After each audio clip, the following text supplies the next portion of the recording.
नमस्कार, आप देख रहे हैं हल्ला बोल टीवी। मैं हूं सुशील कुमार सिंह।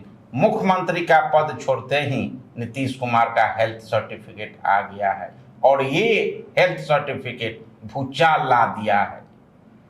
क्या है इस हेल्थ सर्टिफिकेट में और क्या भूचाल आया है, आइए जानते हैं विस्तार से इस बारे में हल्ला बोल टीवी के editor in chief Deepak Sharma से। देखिए, पूरा विपक्ष, चाहे कांग्रेस हो, चाहे आरजेडी हो या प्रशांत किशोर की पार्टी जनसुराज हो, एक सुर में नीतीश कुमार के हेल्थ चेकअप की मांग करते थे जब वे मुख्यमंत्री थे कि बिहार के मुख्यमंत्री का हेल्थ चेकअप होना चाहिए और जो मेडिकल रिपोर्ट है वो साझा की जानी चाहिए। जनता को बताना चाहिए कि आखिर उनकी मानसिक स्थिति ठीक है कि नहीं, उनकी शारीरिक स्थिति ठीक है कि नहीं। अब मुख्यमंत्री तो नहीं है नीतीश कुमार, लेकिन उनका जो हेल्थ सर्टिफिकेट आया है, जो उसने चौंका दिया है तमाम राजनीतिक पंडितों को। अब हेल्थ सर्टिफिकेट से राजनीतिक पंडित क्यों चौंक रहे हैं? क्योंकि मुख्यमंत्री का पद छोड़ने के बाद से नीतीश कुमार जैसे जैसे फैसले ले रहे हैं वो इस बात का प्रमाण है कि उनका दिमाग चाचा चौधरी से भी तेज चल रहा है। बचपन में हम लोग एक कॉमिक्स पढ़ते थे कि चाचा चौधरी का दिमाग सुपर कंप्यूटर से भी तेज चलता है। तो अब चाचा चौधरी का दिमाग सुपर कंप्यूटर से तेज चलता है और अब नीतीश कुमार का दिमाग मुख्यमंत्री पद छोड़ने के बाद चाचा चौधरी से भी तेज चलने लगा है। नीतीश कुमार ने ऐसे ऐसे फैसले लिए हैं कि भारतीय जनता पार्टी, पूरा विपक्ष एकदम घिघी बंध गई है। भारतीय जनता पार्टी के सामने नीतीश कुमार ने 3 सालार उतार दिए हैं। सालार मूवी तो आपने देखी होगी।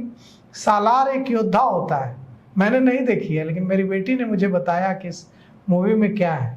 सालार जो है एक योद्धा होता है जो अपने राजा के लिए, राजा की रक्षा के लिए किसी हद तक लड़ाई करता है।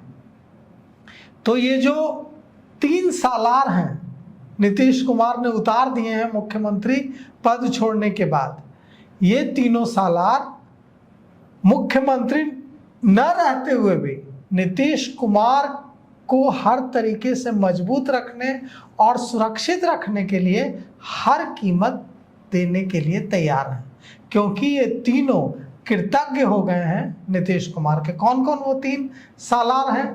पहले सालार हैं भारतीय जनता पार्टी के मुख्यमंत्री सम्राट चौधरी।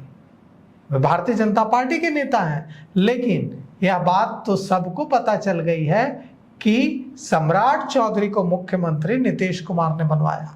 तो जिसने इतने विरोध के बावजूद लड़कर मुख्यमंत्री बनवा दिया, उसके प्रति निष्ठा क्यों नहीं रहेगी? तो सम्राट चौधरी हुए पहले सालार। दूसरे सालार हुए विजय चौधरी। विजय चौधरी कैसे सालार हुए? डिप्टी सीएम विजय सिन्हा को अब जिस तरह से पार्टी में अपने अस्तित्व के लिए संघर्ष करना पड़ रहा है, डिप्टी सीएम का पद नहीं है। सम्राट चौधरी जिनसे उनकी बनती नहीं थी, वे अब मुख्यमंत्री बन गए हैं। तो भूमिहारों को जो जख्म मिला है कि हमारे नेता को इस तरह से हटा दिया गया और अब कोई सम्मानजनक पद अगर उनको नहीं दिया गया तो ये तो डिमोशन है, इसकी भरपाई नीतीश कुमार ने कर दी है। विजय सिन्हा गए तो दूसरे विजय आ गए, एक विजय गए दूसरे विजय आ गए, विजय सिन्हा गए तो विजय चौधरी आ गए और उसी पद पर आ गए जिस पद से विजय सिन्हा गए। तो विजय चौधरी दूसरे सालार हो गए और पूरे बिहार के जो भूमिहार हैं, जो कहीं न कहीं नाराज नाखुश हैं कि विजय सिन्हा के साथ भारतीय जनता पार्टी ने बहुत बुरा किया, अच्छा नहीं किया, वो सब नीतीश कुमार से खुश हैं कि नीतीश कुमार ने कम से कम एक भूमिहार को तो बनाया डिप्टी सीएम। तो दूसरे सालार हो गए विजय चौधरी और विजय चौधरी के जरिए भूमिहार वोटर्स खुश, सम्राट चौधरी के जरिए कुशवाहा वोटर्स खुश। अब विजेंद्र यादव तीसरे सालार हैं।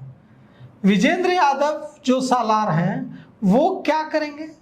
वो ये बिहार के यादवों के बीच ये मैसेज देने की कोशिश है विजेंद्र यादव को मुख्यमंत्री बनाकर कि यादवों को दुश्मन नहीं मानते नीतीश कुमार। ये बड़ा मैसेज है।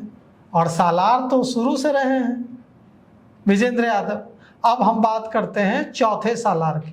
चौथे सालार हैं श्रवण कुमार।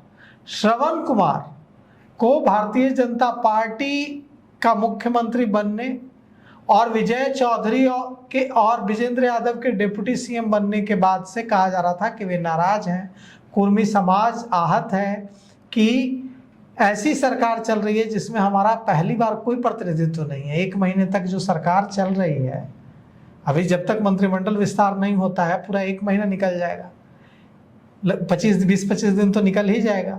20-25 दिन तक बिहार में जो सरकार चल रही है इसमें कोई प्रतिनिधित्व नहीं है। बाद में जब मंत्रिमंडल विस्तार होगा तो होगा। उसकी भरपाई श्रवण कुमार को जदयू विधायक दल का नेता बनाकर कर दी नीतीश कुमार ने। तो कौन कहता है कि नीतीश कुमार का दिमाग अब पहले की तरह काम नहीं करता?